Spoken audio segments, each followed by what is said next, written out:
Hola a todos, bienvenidos a Mother's Day. Mi nombre es Shulamit Graber, soy psicoterapeuta de pareja y familia y tengo una especialidad en estrés postraumática. He dedicado mis últimos años a entender cómo es que se resignifican las crisis y experiencias traumáticas de vida. Y es sobre ello que hoy quiero hablar con ustedes, por lo que mi ponencia, mi conferencia, mi charla de este tiempo se llama La esperanza vence al miedo.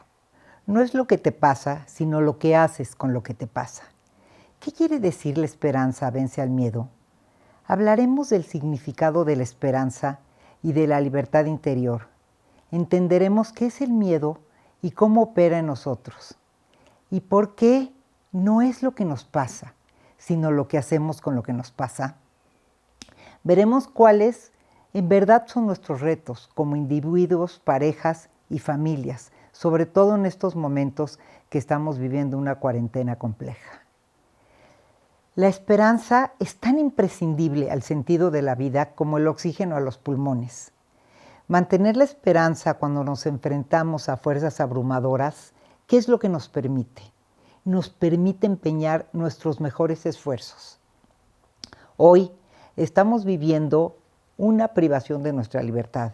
Debemos quedarnos en casa. Y sí, ¿por qué?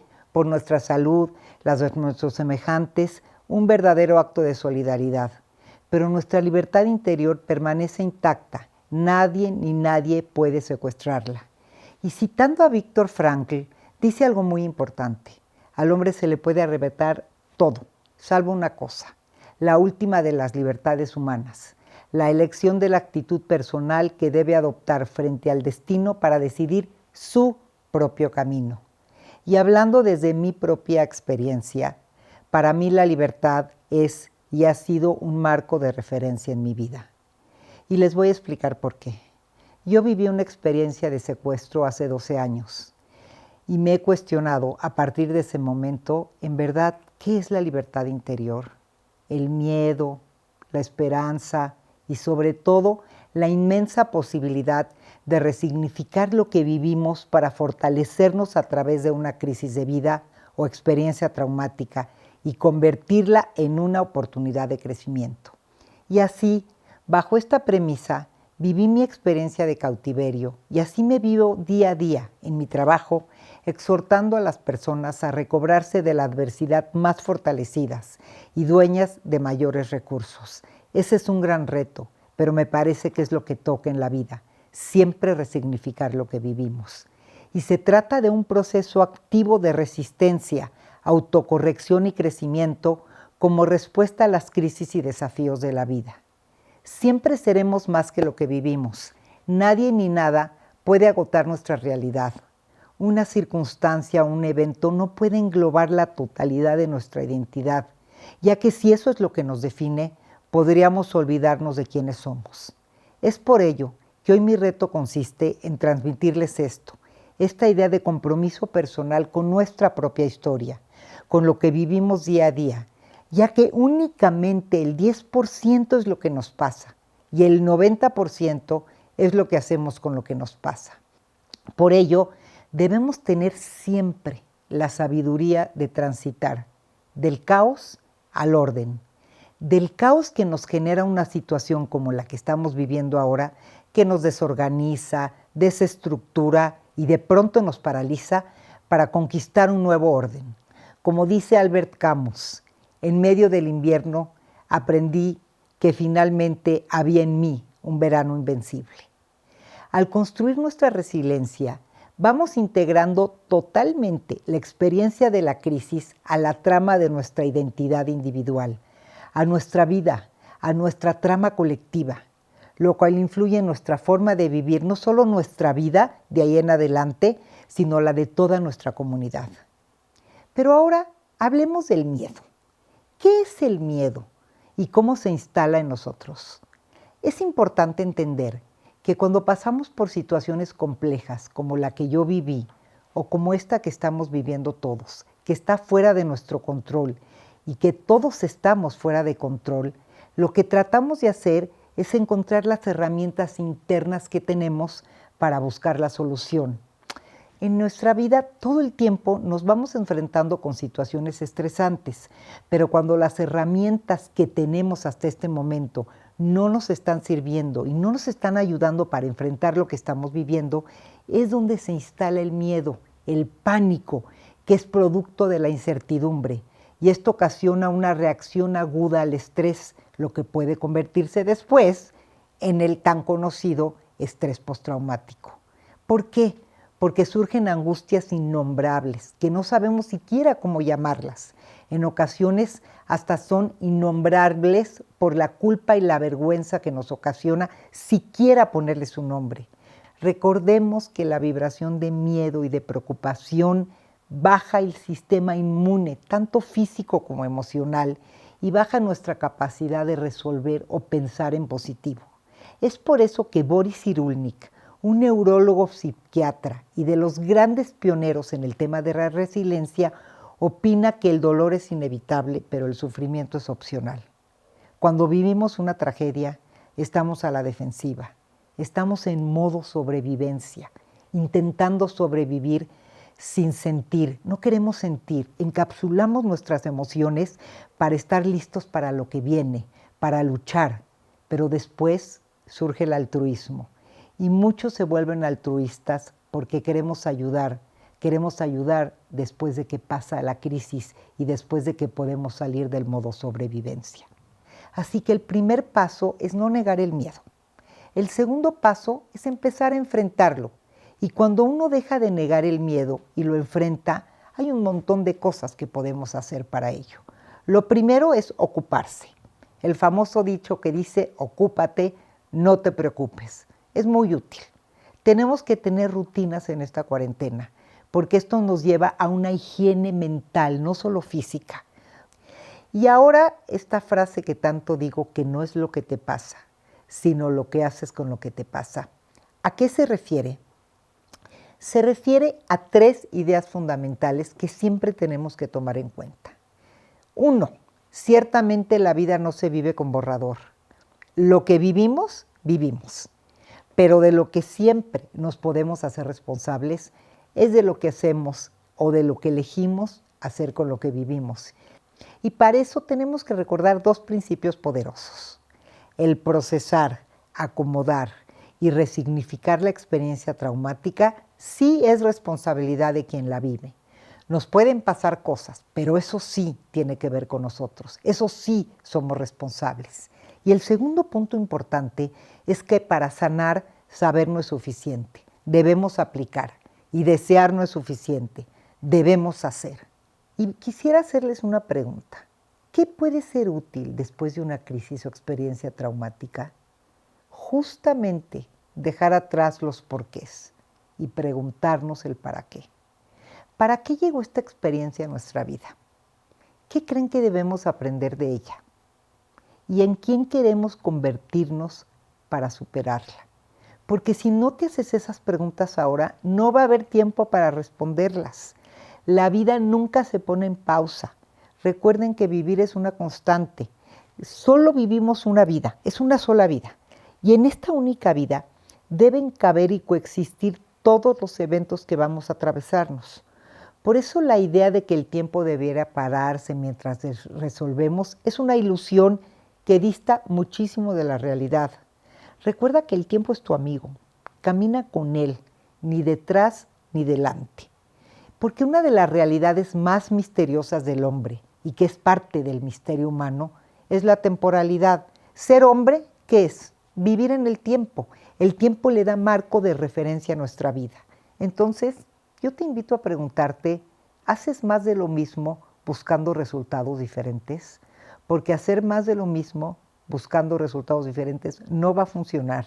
Y es parte de lo que hacemos y parte de lo que constantemente nos estamos preguntando.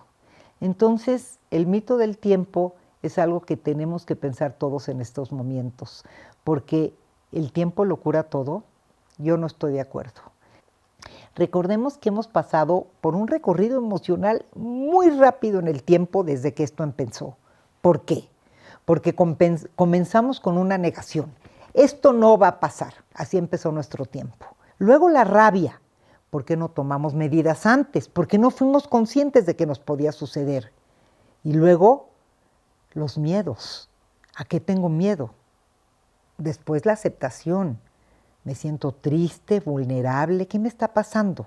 Hay que reconocer nuestras emociones, nuestros hábitos, tener confianza que adherimos. Y acuérdense que la pandemia pasa y podemos convertirlo en una oportunidad de crecimiento. Lo he repetido muchas veces, pero eso es lo que yo creo hoy, que todo lo que vivimos puede ser resignificado y convertido en algo grandioso.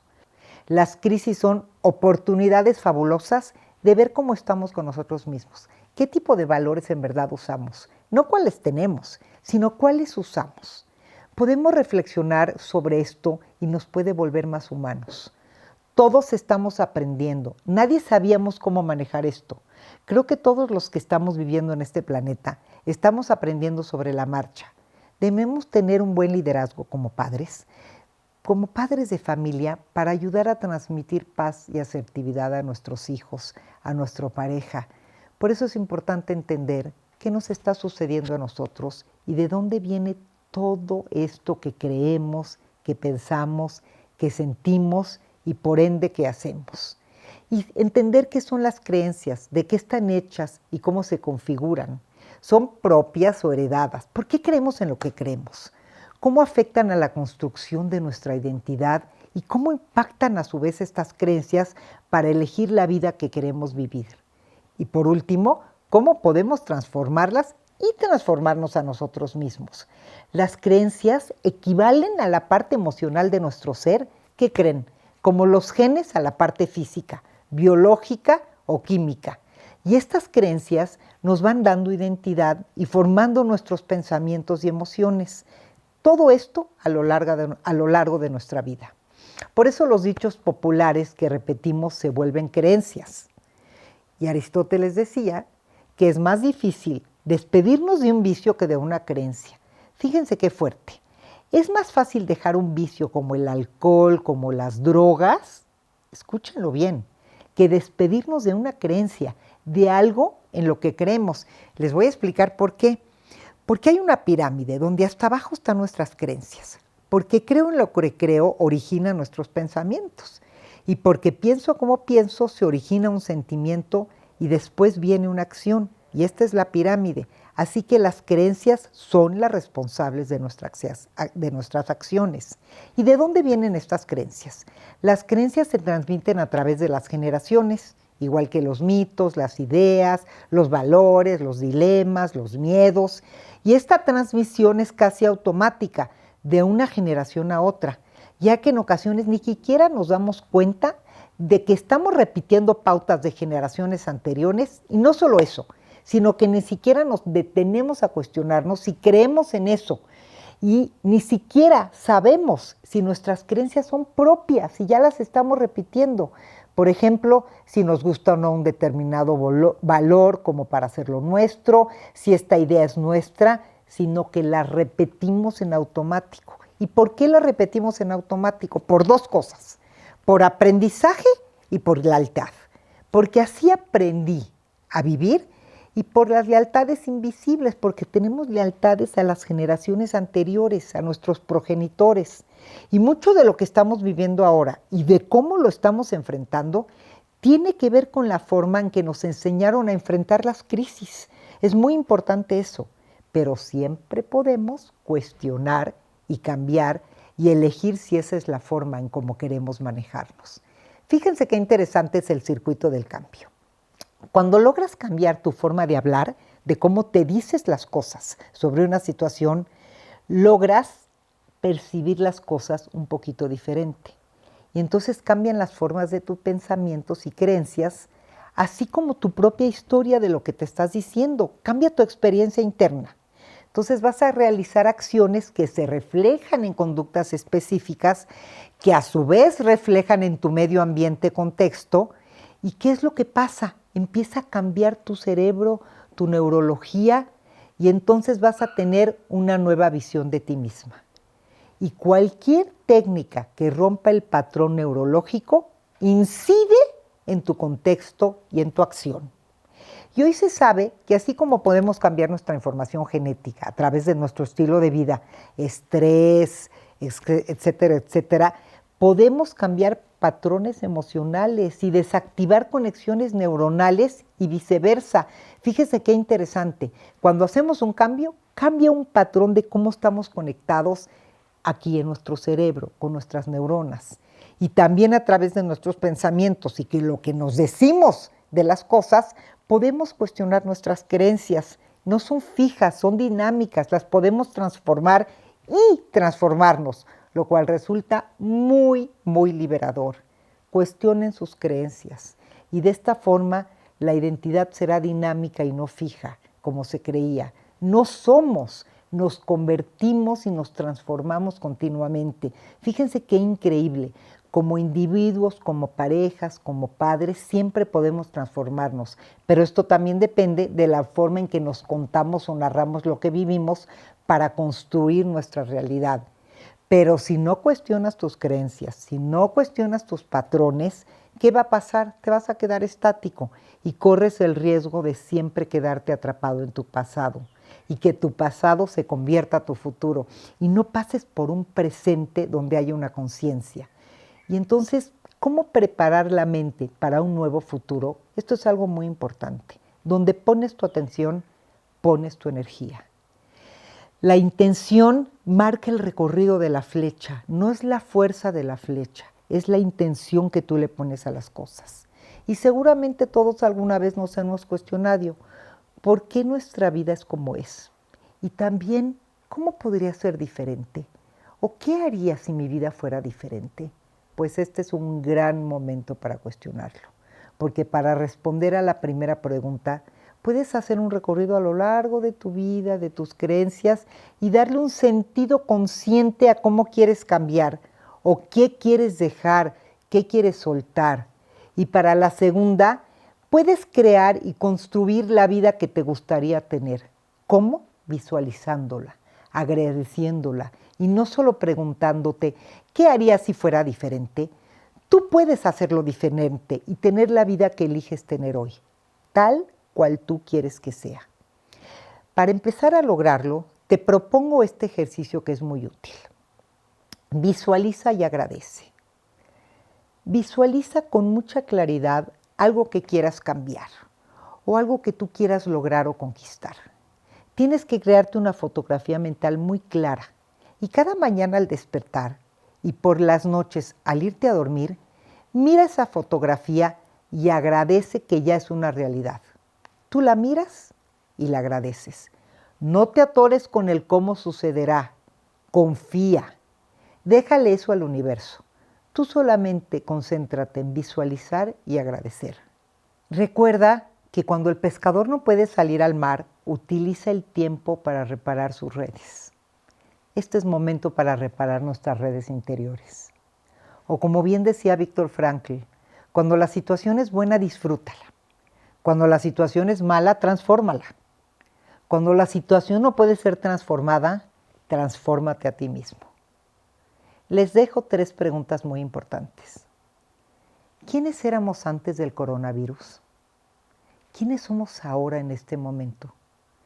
¿Y quiénes seremos después del coronavirus? Será muy útil que te las preguntes. Te llevarán a respuestas muy importantes. Y por último, actualiza tus pasiones. Reafirma o reinventa tu proyecto de vida. Actualiza tu currículum. Eres feliz. Vives y haces lo que te apasiona en todas las áreas de tu vida. Échate un brinco a tu rueda del bienestar, en las áreas de pareja. ¿Cómo vivo con mi pareja? ¿Qué puedo hoy renegociar, adherir, construir, dejar ir? Actualicen su relación. No salgan de esta cuarentena a hacer más de lo mismo. Conéctense, descúbranse. En el área de familia, como padres, ¿qué descubrieron de ustedes como padres en esta cuarentena? Estén atentos. Y también si pudieron ser afectivos y efectivos, es decir, si entienden la diferencia entre sancionar una acción y no la emoción. ¿Pudieron escuchar los sentimientos de sus hijos? ¿Pudieron lidiar con sus frustraciones y temores? En su área profesional, ¿son felices con lo que hacen? ¿O siguen ahí por rutina, por necesidad? Atreverse a cambiar. Si descubrimos que no somos felices, cambiar es un acto de valentía, pero necesitamos entender la motivación para cambiar. Mira tu vida como una mandarina, como una naranja, y decide cómo quieres redistribuir los gajos. Esta es tu elección. El COVID es un alto en el camino, pero crecer es tu opción. Encuentra tu sentido de vida a corto y a largo plazo. Este alto en el camino es una gran oportunidad para reinventarnos, una posibilidad de elegir quién y cómo quieren salir de sus casas el día de mañana.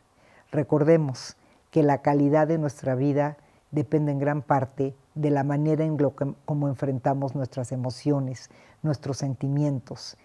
Nadie sana siendo la misma persona. La sanación es un viaje de transformación. Y uno no sabe lo fuerte que es, hasta que ser fuerte es su única opción. Recuerden que hoy podemos ser más fuertes.